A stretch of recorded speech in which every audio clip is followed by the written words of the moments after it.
नमस्कार, मैं अनिल सोम, बहुत बहुत स्वागत है आपका एक नई वीडियो में। देखिए, आज हम संविधान का भाग 2 पढ़ेंगे। इससे पहले जो मैंने आपको वीडियो बनाई है उसमें हमने संविधान का भाग 1 और इसके बाद भाषाई आधार पर राज्यों का पुनर्गठन पढ़ा था। तो आज इसी क्रम में यानी कि संविधान के अगले क्रम में हम भाग 2 पढ़ेंगे। संविधान के भाग 2 में आर्टिकल 5 और 11 तक का उल्लेख है। तो आइए जो है हम वीडियो शुरू करते हैं। देखिए, नागरिकता से संबंधित प्रावधान, यहाँ पे एक क्वेश्चन आता है सबसे पहले कि भारत में किसके समान नागरिकता प्रदान की गई है। तो चूंकि भारत का संविधान ब्रिटेन से अधिकांश प्रेरित है, तो हमारे यहाँ पे जो नागरिकता का प्रावधान है वो ब्रिटेन के समान ही है। यानी कि हम ये कह सकते हैं कि भारत में ब्रिटेन के समान इकहरी नागरिकता प्रदान की गई है। अब इकहरी नागरिकता का जो कॉन्सेप्ट क्या है भाई, इसका कॉन्सेप्ट ये है, ये उत्तर प्रदेश या हरियाणा, पंजाब या जितने भी स्टेट भारत में हैं उनका अगर कोई निवासी होगा तो वो स्वतः ही भारत का निवासी भी होगा। यानी कि हमारे भारत में राज्यों के लिए और देश के लिए अलग नागरिकता का कोई प्रावधान नहीं है, जिस प्रकार कहाँ पे है, जिस प्रकार आपका अमेरिका और स्विट्जरलैंड में है। अमेरिका और स्विट्जरलैंड दो ऐसे देश हैं जिनमें दोहरी नागरिकता का प्रावधान किया गया है। यानी कि अमेरिका, जैसे मैं बात करूं तो अमेरिका में 50 राज्य हैं, तो अमेरिका में राज्यों के लिए नागरिकता अलग तरीके से प्राप्त की जाती है और आपका अमेरिका के लिए नागरिकता अलग तरीके से दी गई है। तो वहां पे दोहरी नागरिकता है, लेकिन भारत में ब्रिटेन के समान इकहरी नागरिकता है। अब नागरिकता से संबंधित जो हमारा संविधान है, भारत में नागरिकों और अनागरिकों के लिए उल्लेख करता है। यानी कि नागरिकों के लिए क्या अधिकार होंगे और जो भारत के नागरिक नहीं है, यानी कि ऐसे व्यक्ति जो भारत में आकर विदेश से रह रहे हैं, उनके लिए क्या अधिकार होंगे, इसका प्रावधान भी नागरिकता में ही किया गया है। जैसे मैं आपको बता दूं, हमें जो है भारत सरकार के द्वारा मूल अधिकार प्रदान किए गए हैं। तो मूल अधिकार, कुछ मूल अधिकार विदेशी लोगों को भी प्रदान किए गए हैं, लेकिन कौन कौन से ऐसे मूल अधिकार हैं जो केवल भारतीयों को ही प्रदान किए गए हैं, तो ये आप अच्छी तरीके से नोट कर लेंगे। आर्टिकल 15, आर्टिकल 16, आर्टिकल 19, आर्टिकल 29 और आर्टिकल 30, ये ऐसे आर्टिकल हैं जो केवल भारतीय नागरिकों को ही प्राप्त हैं। विदेशी नागरिकों को इन आर्टिकलों के तहत कोई भी प्रावधान नहीं है। यानी कि हमारे मूल अधिकार में जो कुछ आर्टिकल मैंने अभी आपको बताए हैं, ये ऐसे आर्टिकल हैं जो केवल भारतीय नागरिकों को प्रदान किए गए हैं। विदेशी नागरिकों को इन आर्टिकल से संबंधित उपबंध कोई भी प्रदान नहीं किया गया है। अब ये आर्टिकल कौन कौन से हैं, इनका उल्लेख जैसे ही मैं आपको मूल अधिकार पढ़ाऊंगा तब मैं इनका उल्लेख वहां भी करूंगा, तो मैं डिटेल से वहां पे ही बताऊंगा, क्योंकि वीडियो फिर ज्यादा लंबी हो जाएगी। तो अब हम जो है आगे अपना टॉपिक शुरू करते हैं। तो देखिए, किस किस तरीके से भारत में नागरिकता प्रदान की जाती है। तो सबसे पहले यहाँ पे आर्टिकल 11 का उल्लेख किया जाता है। आर्टिकल 11 क्या कहता है? आर्टिकल 11 कहता है कि भारत सरकार जो नागरिकता से संबंधित कानून बनाएगी उसका उल्लेख 11 में किया गया है। किस प्रकार किया गया है, आइए देखते हैं यहाँ पे क्या लिखा हुआ है। देखिए हमारा क्या लिखा है, देखिए भाग 2। तो भाग 2 में आर्टिकल 5 से 11 का उल्लेख जैसे मैंने अभी आपको बताया है। तो इसके बाद क्या है, आर्टिकल 11। तो आर्टिकल 11 कहता है, आर्टिकल 11 के अंतर्गत संसद को नागरिकता से संबंध में विधि बनाने की शक्ति दी गई है। यानी कि अगर भारत सरकार को कानून बनाना है नागरिकता से संबंधित, तो इसके लिए जो उल्लेख किया गया है संविधान में वो आर्टिकल 11 में है, आर्टिकल 11 के तहत किया गया है। और इसी आर्टिकल के तहत वर्ष 1955 में हमने नागरिकता संशोधन अधिनियम पारित किया था। ये नागरिकता संशोधन अधिनियम 1955 को समय समय पे भारत सरकार के द्वारा क्या किया गया, इसमें परिवर्तन किया गया और लगभग अब तक 6 बार इसमें परिवर्तन किया जा चुका है। तो किस प्रकार है, देखिए आप अगली लाइन, भारतीय नागरिकता अधिनियम 1955 पारित किया गया। तो आर्टिकल 11 के तहत हमने क्या बनाया, नागरिकता से संबंधित कानून बनाया। और ये कब बनाया, ये बनाया 1955 में। और इसी कानून में समय समय पे परिवर्तन भी हमने किया।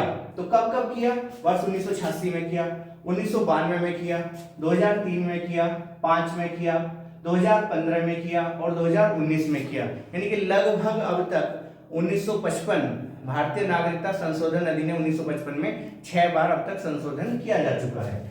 इसके बाद क्या है, इसके बाद आती है कि भारत में नागरिकता प्राप्त कितने तरीके से भारत में नागरिकता प्राप्त की जा सकती है। यानी कि क्वेश्चन अगर ये आता है कि भारत में नागरिकता प्रदान करने के प्रकार कितने हैं, तो आंसर होगा 5। भारत में 5 प्रकार से नागरिकता प्रदान की जा सकती है। और कैसे, आइए हम इसको पढ़ते हैं। सबसे पहले जन्म से। तो सबसे पहले जन्म से भारत में नागरिकता प्राप्त करने का प्रावधान है। और क्या है, क्या कहा गया है इसमें, पढ़िए आप। कोई व्यक्ति जिसका जन्म 26 जनवरी 1950 को या उसके पश्चात भारत में हुआ हो। यहाँ पे कह रहा है कि कोई भी व्यक्ति जिसका जन्म 26 जनवरी 1950 को या इसके बाद हुआ हो भारत का नागरिक होगा। यानी कि ऐसे सभी व्यक्ति जिनका जन्म 26 जनवरी या 26 जनवरी 1950 के बाद हुआ है उन्हें भारत का नागरिक माना जाएगा। लेकिन यहाँ पे अपवाद भी है। और अपवाद क्या है, अपवाद वो क्या कहता है, देखिए अपवाद लिखा हुआ है, यहाँ पे लिखा हुआ है विदेशी राजनयिकों के भारत में जन्मे बच्चे। यानी कि कुछ एम्बेसडर जो भारत में आके यहाँ पे नौकरी कर रहे हैं, अगर उनके बच्चों का जन्म भारत में होता है तो उन्हें भारत का नागरिक नहीं माना जाएगा। क्योंकि यहाँ पे स्पष्ट इस चीज को किया गया है कि केवल भारत में जन्मे व्यक्ति को भारत का नागरिक केवल इस आधार पे नहीं माना जाएगा कि उसका जन्म 26 जनवरी 1950 को भारत में हो गया तो भारत का नागरिक होगा। जी नहीं, ऐसा तो कोई भी विदेशी भारत में आके अगर यहाँ पे बच्चे पैदा करेगा तो भारत के नागरिक हो जाएंगे। तो ऐसा प्रावधान नहीं है। यहाँ पे स्पष्ट किया गया है कि ऐसे विदेशी राजनयिक जिनके बच्चे जो भारत में जन्म लेंगे उन्हें भारत का नागरिक नहीं माना जाएगा। इसके बाद शत्रु के अधीन किसी भारतीय भूभाग में जन्मे बच्चे भारतीय नागरिकता उन्हें प्रदान नहीं होगी। देखिए, शत्रु के अधीन किसी भारतीय भूभाग में जन्मे उनके बच्चे, जैसे वर्तमान में पीओके है, तो पीओके चूंकि पाकिस्तान में है फिलहाल, यानी कि भारत का एक भाग जैसे जम्मू कश्मीर है, तो जम्मू कश्मीर में कुछ भाग पाकिस्तान ने कब्जाया हुआ है हमारा, और यह है 78,114 वर्ग किलोमीटर का क्षेत्र जो आज भी पाकिस्तान के भाग में पाकिस्तान के पास है। तो अगर उसमें कोई बच्चा जन्म लेता है तो उसे भी भारत का नागरिक नहीं माना जाएगा। क्यों, कारण है, देखिए अगर हम मैप देखते हैं तो हम मैप में, अगर मैं यहाँ पे संक्षिप्त मैप बनाता हूँ ये, तो ये जो है, ये जो हमारा भारत है भाई, देखो फिलहाल टेम्परेरी बना रहा हूँ, कलाकारी नहीं कर रहा मैं, कभी यहाँ पे मजाक उड़ाओ आप, तो टेम्परेरी मैप है, ठीक है। तो ये जो है, ये इस तरीके से जो भारत का मैप है, तो ये वाला जो भाग है ये कहलाता है हमारा पीओके, पाक ऑक्यूपाइड कश्मीर। और ये कितना है, ये 78,114 वर्ग किलोमीटर क्षेत्र है जो आज किसके पास है, ये आज पाकिस्तान के पास है।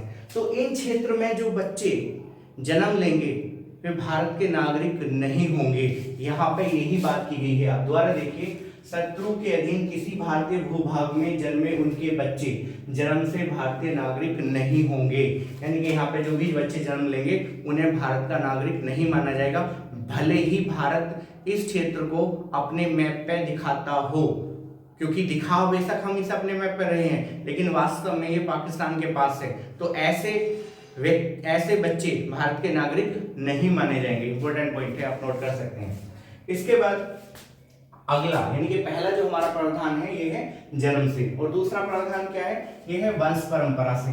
तो वंश परंपरा का मतलब क्या है, यहाँ भी देखिए, भारत के बाहर किसी अन्य देश में, यहाँ पे ध्यान से सुनिए, भारत के बाहर किसी अन्य देश में 26 जनवरी 1950 को या उसके पश्चात जन्म लेने वाला व्यक्ति भारत का नागरिक हो सकता है यदि उसके जन्म के समय उसके माता पिता में से कोई भी एक भारत का नागरिक हो। दोबारा से देखिए, थोड़ा गले में प्रॉब्लम है, दोबारा से समझिए। ये कह रहा है कि भारत के बाहर किसी अन्य देश में 26 जनवरी 1950 को या इसके बाद जन्म लेने वाला कोई व्यक्ति भारत का नागरिक हो सकता है। यानी कि अगर कोई बच्चा 26 जनवरी 1950 को या उसके बाद अगर उसका जन्म भारत से बाहर होता है तो वो भी भारत का नागरिक हो सकता है, बशर्ते क्या हो, जन्म के समय उसके माता पिता में से कोई एक भारत का नागरिक हो। यानी कि यहाँ पर शर्त रख दी गई है कि ऐसे बच्चे जिनका जन्म भारत से बाहर हुआ है, उनके जन्म के समय उनके माता पिता, यानी कि जो बच्चा जिसने जन्म लिया है उसका या तो माँ या फिर बाप, वो क्या होना चाहिए, भारत का नागरिक हो। तो ऐसे बच्चे को क्या हम भारत का नागरिक मान सकते हैं? तो हाँ जी, हम ऐसे बच्चे को भारत का नागरिक मान सकते हैं। कारण ये है कि हमारा जो है ये वंश परंपरा वाला जो प्रावधान है नागरिकता का, वो इस चीज को पूरा करता है। ठीक है। इसके बाद अगला है पंजीकरण से। पंजीकरण मीन्स रजिस्ट्रेशन, यानी कि रजिस्ट्रेशन के द्वारा भी भारत में नागरिकता प्रदान की जाती है। कैसे, आइए समझते हैं। तो पंजीकरण हेतु आवेदन करने की तिथि से 6 माह, पहले क्या था, अगर हमने रजिस्ट्रेशन किया है तो कम से कम 6 माह, अब इसे बढ़ा के कितना कर दिया, 5 वर्ष पूर्व भारत में निवास करने वाला व्यक्ति। तो ध्यान से समझिए, पंजीकरण करने हेतु मतलब पंजीकरण करने की तिथि से 6 माह, यहाँ पे दोबारा समझिए, दोबारा पढ़कर बताता हूँ। पंजीकरण हेतु आवेदन करने की तिथि से 6 माह, अब इसे बढ़ा के कितना कर दिया, 5 वर्ष, भारत में निवास करने वाला व्यक्ति क्या होगा, भारत का नागरिक हो सकता है। लेकिन यहाँ पे आगे कह रहा है ऐसे व्यक्ति जिसका जन्म भारत में हुआ हो किंतु भारत से बाहर अन्य देश में निवास कर रहा हो, फिर यहाँ पे इन्होंने शर्त लगा दी, ऐसी विदेशी महिला जो किसी भारतीय से विवाह करने वाली हो, फिर यहाँ पे बताया उन्होंने भारतीय नागरिकों के अवयस्क बच्चे, इसके बाद फिर बताया है राष्ट्रमंडल देशों के ऐसे नागरिक जो भारत में रहते हैं या नौकरी करते हैं, तो ऐसे प्रावधान के तहत रजिस्ट्रेशन के द्वारा उन्हें नागरिकता प्रदान की जा सकती है। यानी कि जो कंडीशन यहाँ पे लिखी गई है, इस कंडीशन के तहत हमें क्या करना है, हमें पहले रजिस्ट्रेशन कराना है और रजिस्ट्रेशन कराने के बाद हमें नागरिकता मिल सकती है। इसके बाद अगला आता है देशीकरण से। देशीकरण से, अब देशीकरण का प्रावधान क्या है ये भी देखिए, कोई व्यक्ति जो वयस्क है, कोई व्यक्ति जो एडल्ट है, वयस्क बोलते हैं इंग्लिश में एडल्ट, तथा अपने देश की नागरिकता का परित्याग करके, अपने देश की नागरिकता का परित्याग करके इसकी सूचना भारत सरकार को दे। यहाँ पे कह रहा है कि कोई व्यक्ति जो जवान है और वो क्या करे, अपने देश की नागरिकता का परित्याग करके इसकी सूचना किसे दे, भारत सरकार को दे, और आवेदन के पूर्व कम से कम 1 वर्ष लगातार भारत में रहा हो। यानी कि पहले उसे क्या करना पड़ेगा, रजिस्ट्रेशन करवाने के लिए आवेदन करना पड़ेगा, लेकिन उस आवेदन करने से पहले उसे 1 साल भारत में रहना पड़ेगा। तो यहाँ पे लिखा हुआ है आवेदन करने से पूर्व कम से कम 1 वर्ष लगातार भारत में रहा हो। फिर यहाँ पे देखिए, इसके साथ 1 वर्ष से पहले भी कम से कम 7 वर्ष भारत में रहा हो। यानी कि पहले यहाँ पे आप समझिए, यहाँ पे कहना क्या चाह रहा है, यहाँ पे ये कहना चाह रहा है कि अगर कोई विदेशी व्यक्ति अपनी देश की नागरिकता का परित्याग करता है और इसकी सूचना भारत सरकार को देता है, ठीक है, लेकिन यहाँ पे इससे पहले उसे क्या करना पड़ेगा, इससे पहले उसे कम से कम 1 साल भारत में रहना पड़ेगा और कुल मिलाकर उसे 7 साल भारत में रहना पड़ेगा।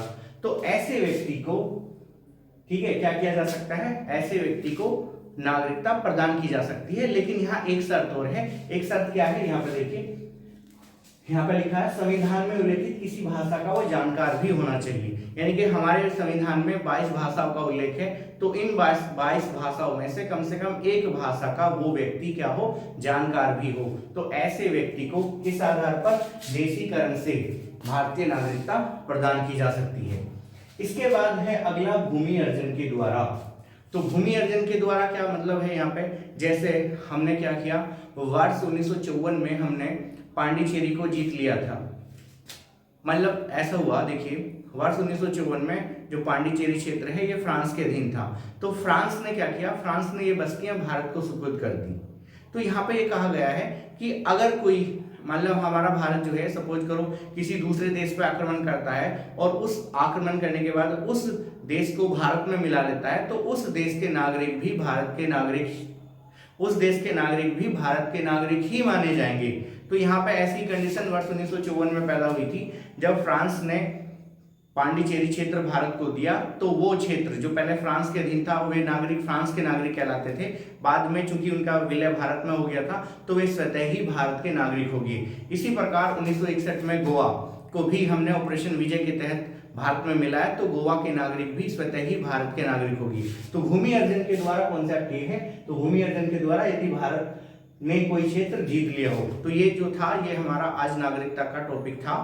अब देखिए यहाँ से आगे नागरिकता खत्म किस प्रकार से होती है और नागरिकता से संबंधित आर्टिकल कौन कौन से हैं, इनका उल्लेख है। अगर आपने इस वीडियो पे, कहने का मेरा मतलब है, इस वीडियो को आपने अगर ठीक ठाक रेस्पॉन्स दिया तो मैं आगे इसकी वीडियो बनाऊंगा, नहीं तो मैं भाई संविधान की वीडियो को यही बंद करूंगा। इसके बाद जो है अगला प्रावधान क्या होगा वो मैं आपको अपडेट कर दूंगा। तो आज के लिए धन्यवाद।